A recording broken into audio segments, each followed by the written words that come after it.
आजको दिनमा चाहिँ हामी दाजुभाइ सबैजना है लुगा धुनलाई हामी जानेछौँ। यहाँ पोका सोका छ, सो हामी खोलातिर गएर लुगा सुगा धुन्छौँ, नुहाउँछौँ। त्यसपछिको त्यहाँको भिडियो पनि हामी राख्नेछौँ। अब भोलि नभए पछि हामी काठमाडौँ फर्किन्छौँ होला होइन। अब गाडी त छ तर बाटोको अवस्था चाहिँ अलि नाजुक भएको हुनाले यो अस्ति आएको बाटो सजिलो थियो। अब जाने बाटो चाहिँ धेरै टाढा घुमेर जानुपर्ने छ। त्यो चाहिँ अब हाम्रो बिबी राजमार्ग पुरै खतम भइसकेको छ। अब चाहिँ हामी माथिबाट अर्को ठाउँबाट घुमेर अरनिको राजमार्ग हुँदै अर्को अरनिको हाइवेबाट जाने विचार गरिरहेको छौँ। त्यो चाहिँ हाम्रो अलि लङ डिस्टेन्स पर्छ। हाम्रो लगभग डबल भन्दा पनि अझै डबल गाडी भाडा पनि लाग्न सक्छ। अझै पनि जानै पर्यो।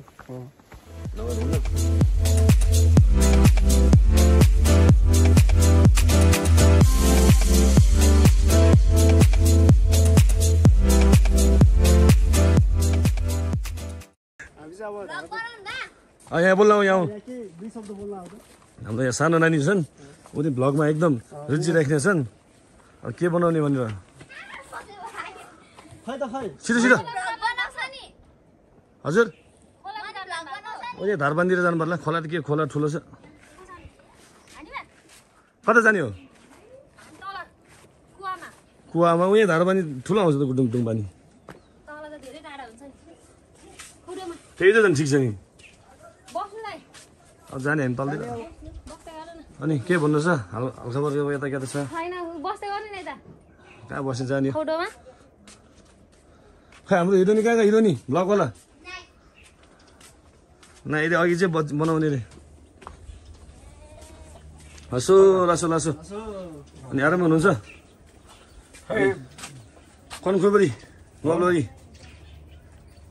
यसो घुम्दै हिँडेको गाउँतिर सबैतिर पस्दै ल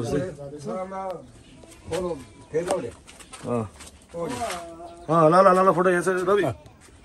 ए यहाँनिर हो आम्मामा यहाँ त गजब रहेछ त नि। यहाँ चाहिँ हाम्रो गुम्बा सानो पूजा कोठा छ। यसको नामहरू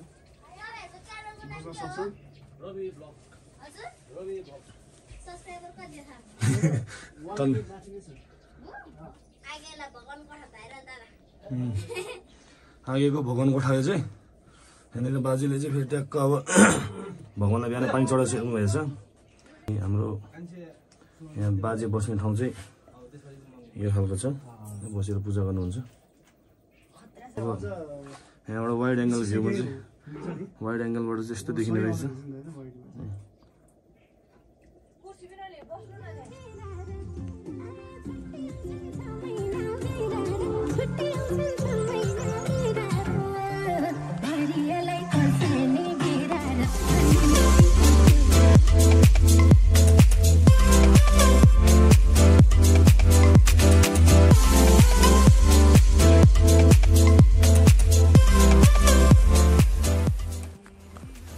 देख्यो नानीहरू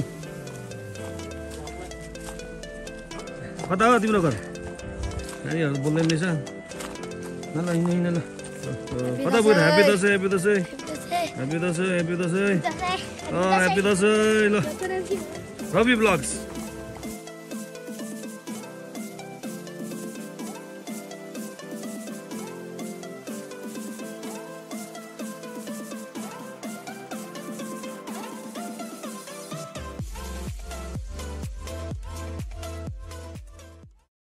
धारा आइपुग्नु लाग्यो। अब यहाँ चाहिँ हामी धारा नजिकै छौँ। यहाँ चाहिँ गएर हामी लुगा सुगा धुने। अब खोलाले हाम्रो धारा चाहिँ बगाएको हुनाले गर्दाखेरि अब त्यो बनाउनलाई टाइम लाग्ने घरबाट धाराले चाहिँ। त्यस कारणले हुँदाखेरि हामी चाहिँ यहाँ गाउँकै नेचुरल ओरिजिनल धारामा जाँदैछौँ। त्यसमा गएर चाहिँ हामी मजाले नुहाइदिएको गर्नेछौँ। हल्का त्यसको भ्लग पनि हालौँ होला, टाइम ल्याप्स हालौँ होला त्यसको पनि। तपाईँहरू स्टे ट्युन बसिराख्नु होला, हेरिदिनु होला हाम्रो भ्लग है, माया गरिदिनु होला। त्यति हो, ल धन्यवाद।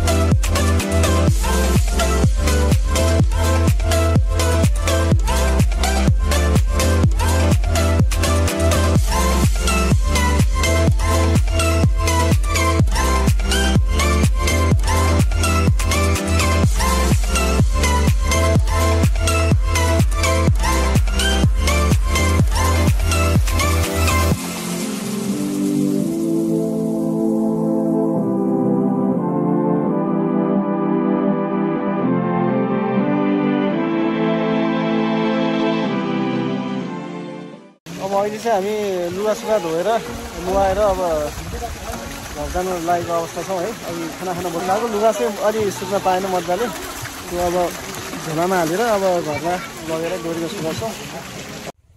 अहिले चाहिँ हामी यता हाम्रो घर साइनाबाबुमा करेसाबारीमा चाहिँ अर्ग्यानिक अब काँक्राहरू अनि खुर्सानीहरू अनि फर्सीहरू टिप्दैछौँ है। अब सबै त्यो म अहिले राख्नेछु।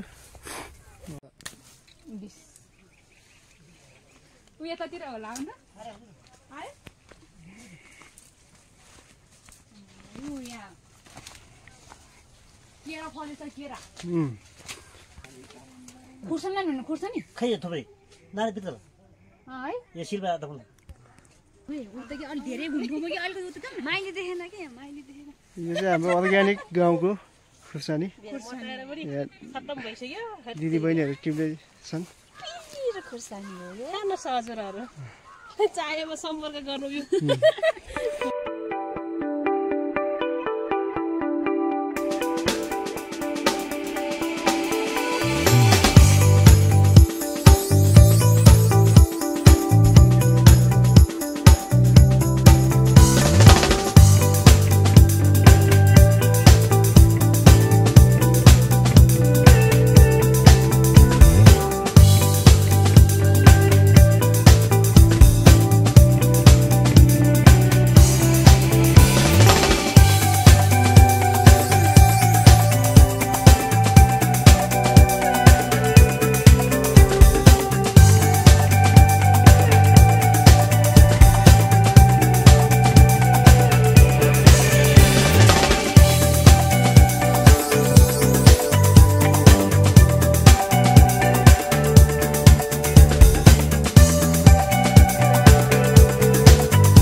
बसेको 4-5 बजे 6 बजेसम्म वहीँ त्यही भनेको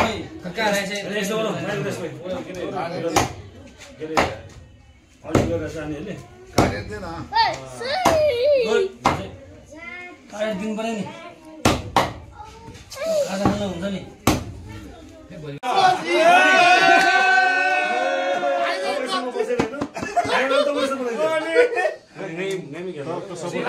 सपोर्ट कसको लाबर थाहा गरे बिउसम्म भया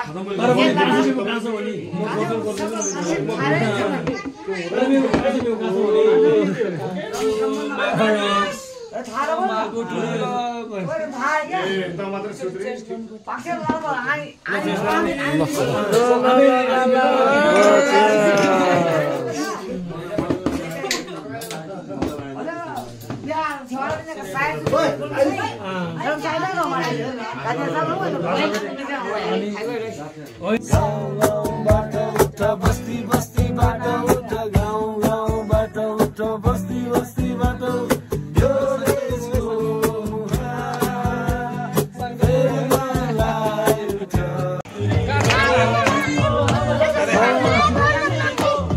मेरो भना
खै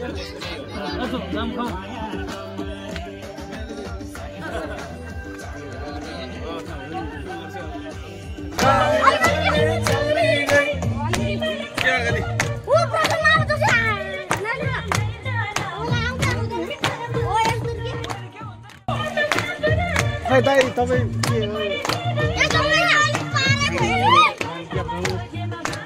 के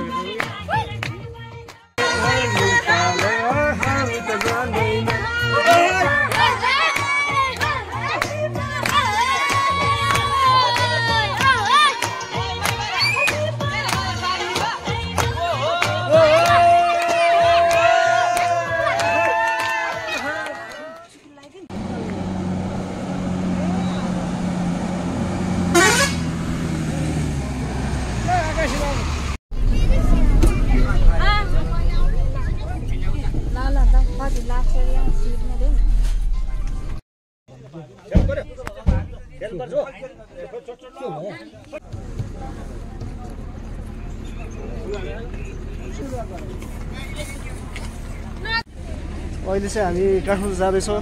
फर्किने क्रममा चाहिँ यो हाम्रो होम डाँडाभन्दा माथि गुम्बानिर चाहिँ ओह्रालोमा चाहिँ हाम्रो गाडी पनि अघि एकचोटि चाहिँ फसेको थियो, केही समय लाग्यो र अहिले पनि माथि उकालोमा चाहिँ हामी फसिराखेका छौँ। र अहिले चाहिँ यहाँ पछाडि चाहिँ हाम्रो पछाडिको बसको एउटा अगाडिको पाङ्ला चाहिँ यो बाटोभन्दा तलतिर गएको अवस्था छ। हेरौँ अब कसरी हुन्छ, हामीले रेस्क्यु गर्न सक्छौँ होइन।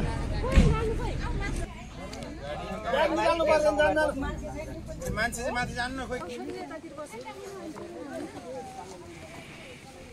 अब यहाँ यस्तो भयो कालम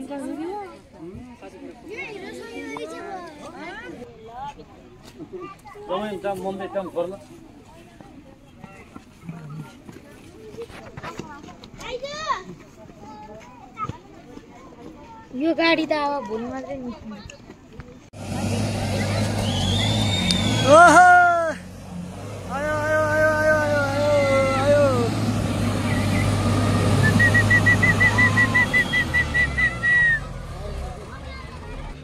अहिले पनि स्टिल हामी वेटिङमै छौँ है, गाडी अझै आउन सकेको छैन। अहिले चाहिँ बिहानको 7:40 भएको छ।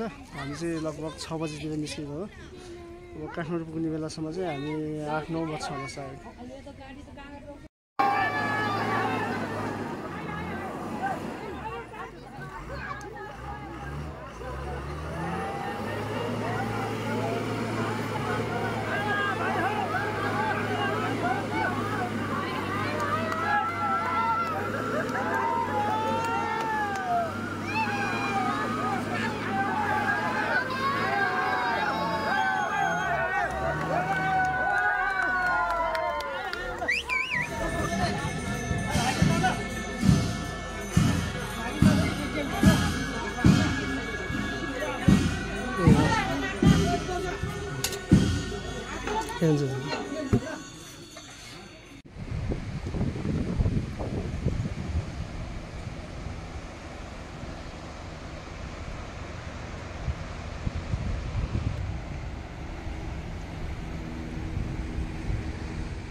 अहिले चाहिँ हामी हाम्रो अहिले आएको गाडी बस चाहिँ बिच बाटोमा बिग्रेको हुनाले चाहिँ अब बनाउनु पर्ने अवस्था छ। यो बनाउनुको लागि चाहिँ त्यहाँ मान्छे आउँदैछ भन्ने कुरो आयो। त्यसैले चाहिँ अहिले हामी चौतारीमा छाहारीमा बसेर चाहिँ खाना पनि खाएको छैन बिहानदेखि, त्यही चाउचाउ बिस्कुटहरू खाँदैछौँ। अब लुबुसम्म पुगेको भए चाहिँ खाना खाएर यसो रेस्ट गर्नु हुन्थ्यो। चाहिँ यो अस्पल्टो ठाउँमा पऱ्यो। अब मिस्त्री बनाउन आउँछ भन्ने कुरा छ। हेरौँ अब कति समय लाग्छ। यो अब टाइम चाहिँ निकै लाग्ने भयो घर पुग्नुको लागि चाहिँ। यता पारी चाहिँ यो हाम्रो रोसी खोला, उतापट्टि चाहिँ मेन हाइवे हो। त्यो चाहिँ बिच बाटोमा ब्लक भएको हुनाले चाहिँ हामी त्यताबाट नआएको यो वारी बाटो चाहिँ आएको हो।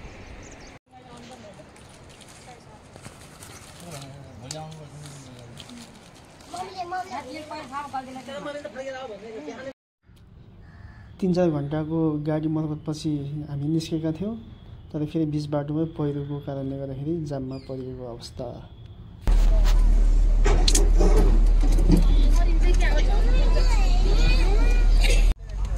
आज चाहिँ गाडीले लास्टै दुःख दियो बनाउँदा बेलुका नै भएको अवस्था छ। अहिले चाहिँ बेलुकाको 7-8 बजेको अवस्था छ। आज 2082 असोज महिना 22 गतेका दिन चाहिँ हामी तिमीपोखरी हुँदै काठमाडौँ आइरहेका थियौँ र बिहानी समयदेखि नै गाडीमा समस्या देखिरहेको र बाटोहरू पनि त्यस्तै अवस्था थियो र बिच बाटोमा पनि केही घन्टा हामी कुदेर अनि गाडी मर्मत गरेर आएका थियौँ र यो आउने क्रममा काभ्रेको तेमाल हुँदै काभ्रे भजङ हुँदै आउँदै गर्दा हामीले एकदमै प्यानिक अवस्थामा गुज्रिनु पर्यो। गुज्रिँदैछौँ, अझै भकुन्डे बेसी आइपुगेको छैन। अनि हाम्रो चाहिँ के हो भने बिहानै ब्याट्रीहरू पनि सकिएको हुनाले चाहिँ स्टार्ट हुन पनि गाह्रो र साथै बेलुका भएपछि चाहिँ हेडलाइटहरू पनि नबलेको हुनाले चाहिँ अगाडिको बाटो हेर्नलाई एकदमै गाह्रो, साथै एकदमै उकालो ओह्रालो भन्ज्याङ त्यस्तैमा एकदमै प्यानिक भएर गऱ्यौँ। तर धन्न भगवान् स्वरूप केही हाम्रा दाजुभाइहरूले चाहिँ बाइकमा हुनुहुन्थ्यो, उहाँले चाहिँ 3-4जना बाइकले चाहिँ अगाडि स्पोर्टिङ गरेर लाइटहरू देखाएर हेडलाइटको काम गर्नु भएर चाहिँ अहिले हामी जाँदैछौँ। लगभग अब भकुन्डे बेसी आइपुग्न लागेको अवस्था छ। सो त्यसपछि हामी फेरि सुनाउनेछौँ।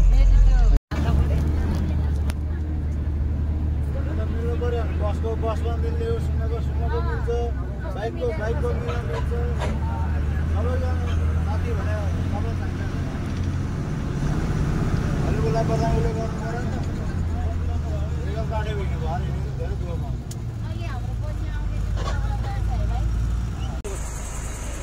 अहिले फेरि गाडीको चाहिँ एयरको पाइप फुटेको छ।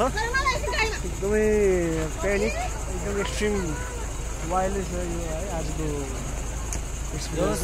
3 घन्टाको यात्रा हामीले यसरी नै मुस्किलमा बितायो।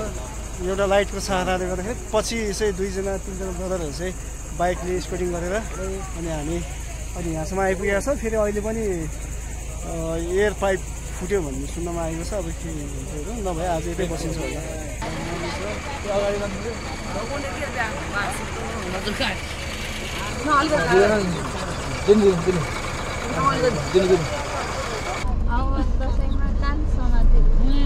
अब त म आउँदैन बाबा खानाको लागि चाहिँ अब आने परिवार बस्नु रमाइलो गर्न खान त राम्रो है।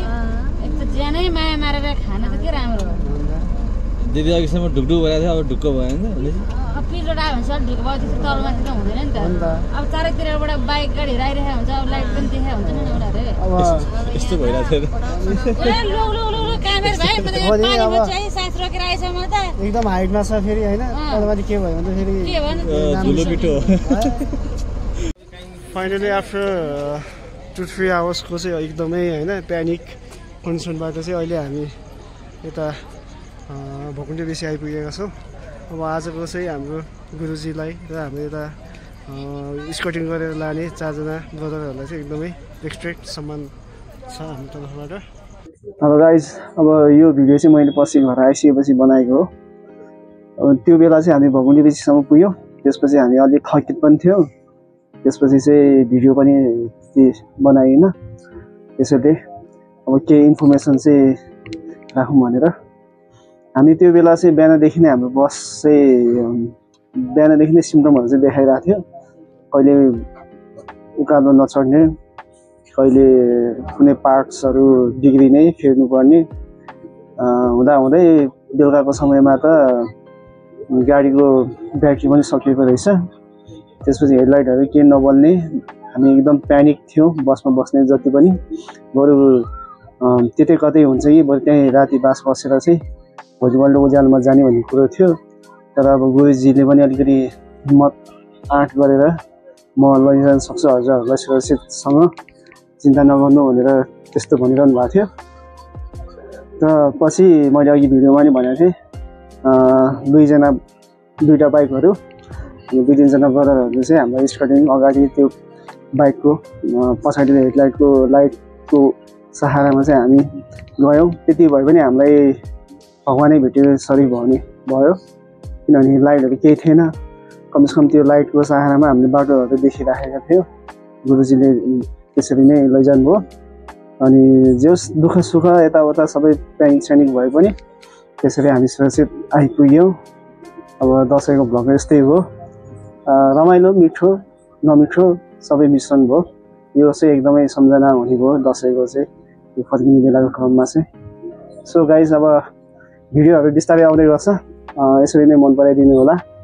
अनि भिडियोलाई मन पऱ्यो भने लाइक सेयर कमेन्ट अनि च्यानललाई सब्सक्राइब पनि गरिदिनु होला। हस्।